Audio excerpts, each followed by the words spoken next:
Very sleepy. Great. But fantastic. Jet lag is real. We are? Yeah. We haven't been here since April. Where we played at the Relentless Garage. So we're going to come back and follow that up.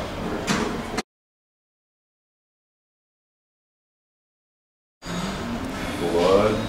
The most rockinest blood, and your guess is as good as ours.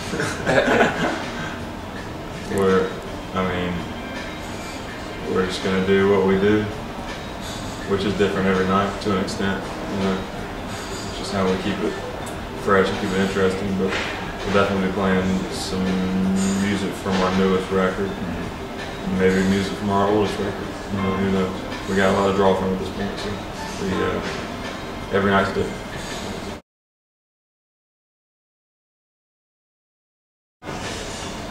Well, we recorded the album in 2007.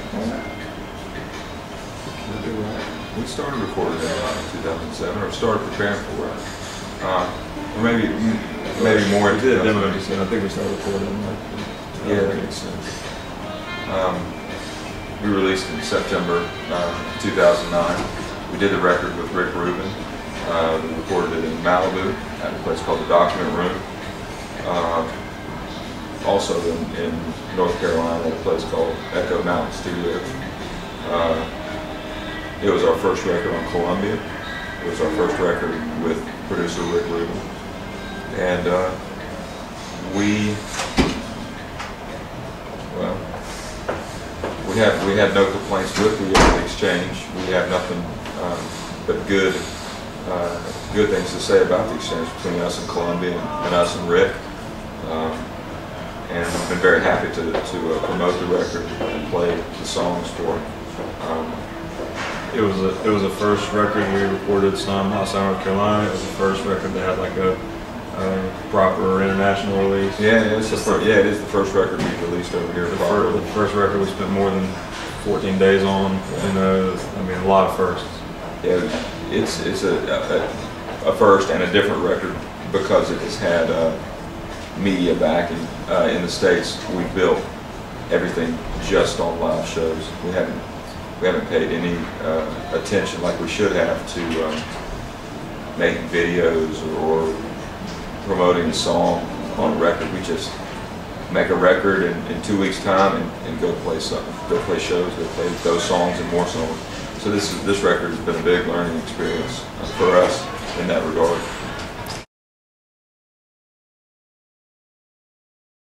Not so different. The fact that Rick was involved and the fact that we did some of it out of our home state, North Carolina, and went across the country to California was different. But the actual studio time and being in the studio was still the type of work tempo that we like, which is starting in the morning and working all the way to the night. They were 10-hour days that we do anyway. And Rick, I think he was able to adjust, or he already works very much like we do, so we all work together very well. It was pretty seamless as far as being comfortable for us and being a type of work approach that we could relate to and understand. It was very simple.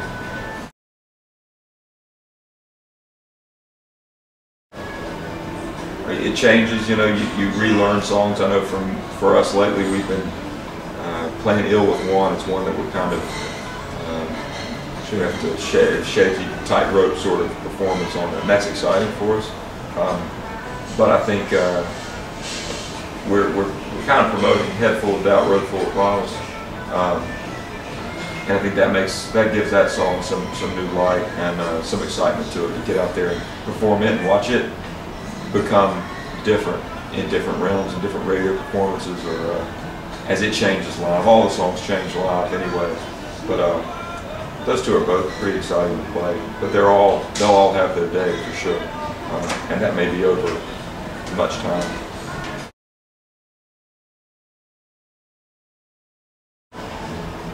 From all the genres you just mentioned, we all love all those types of music. We all come from I guess, varied musical backgrounds, and we're all fans of music.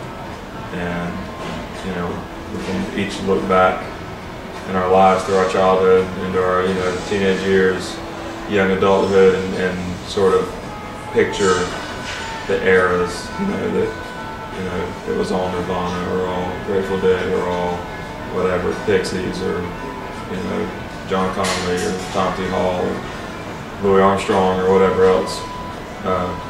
You know, so I think for all of us, like, the artists have defined certain times in our lives. So they're bound to come out in what we're doing. You know, if it's a genuine thing, they're bound to come out, bound to be noticeable. Sure, and I think, like Seth's saying, they've changed over time, very much so.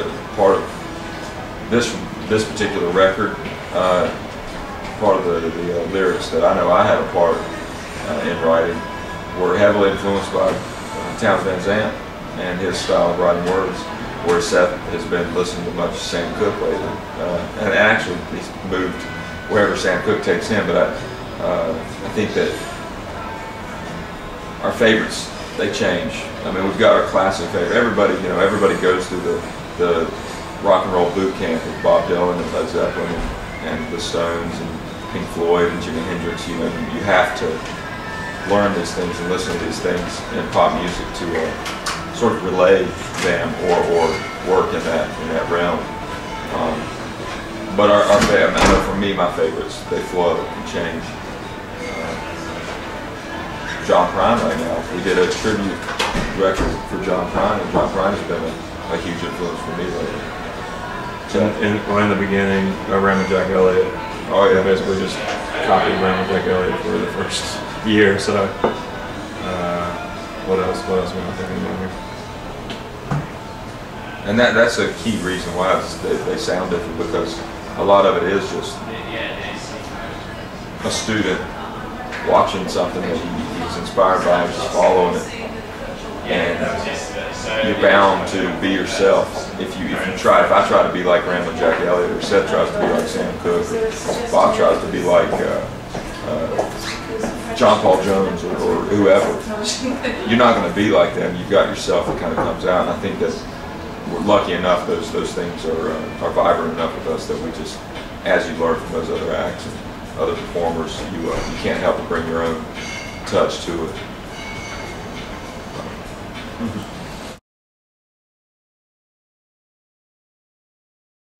We have not spent enough time here yet, but so far it's all been very positive. We were here, was it 6? 6. So we came here once, and then we didn't come back for 2.5 years or more, right? Yeah. I don't even know how long. Basically, we came here once. We played like 5 shows in the UK, and then we were, you know, absent from the UK for like 3 years. And for taking so long to get back, everybody's been pretty receptive and forgiving. And I mean, for our limited experience here, it's just been great. Like we have high hopes, you know, for the future. Each time we come back, it's better and better, and which is good, because it seems like the more we tour, the more concentrated times we spend in different places. Like this trip was just 3 days here, but we're going to be doing a lot while we're here and getting to see a lot of folks and perform for a lot of folks. So it's definitely a positive feel here. We can't say that there wasn't a bad show on our European tour. I mean, there were some great London. The Garage was sold out. It was beautiful. It was very, very exciting. Paris was very exciting. Amsterdam was very exciting. Berlin was very exciting. Oslo was great. And then going down to Australia and seeing the same kind of thing. It's difficult for us to pick, you know, great places. We come across so many. We really do. And just in America, there's so many different types of places that we play. Yeah. Sizes and Spirits. For sure. We're very lucky in that regard.